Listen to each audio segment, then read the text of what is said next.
This is the SW33 Mark II. The socket at the bottom is for radios, and the socket at the top is for antennas. The micro USB charging port will also be at the top. Red light indicating charging, green light indicating fully charged. Take off the covers before using. Press and hold the button for a few seconds to turn on the meter.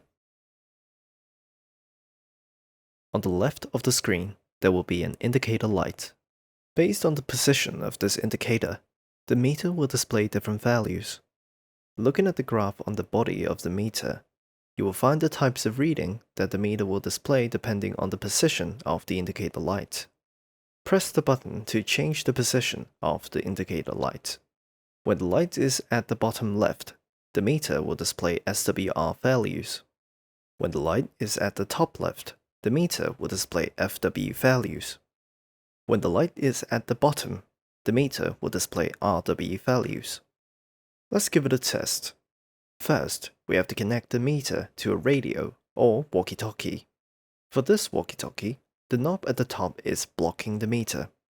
I'll attach an extender to the meter, which is included in the package. Next, I'll connect a dummy load to the socket at the top of the meter. Let's start with measuring the FW. Begin transmission, and we can see the FW of this transmission is 1.3 watts. I'll try again with the walkie-talkie set to high power. Now, we can see the FW of this transmission being 5.9 watt. Next, let's try to measure the SWR. Remove the dummy load and connect an antenna to the top socket. For this antenna, the socket doesn't fit. That's why I'll use an adapter which is included in the package.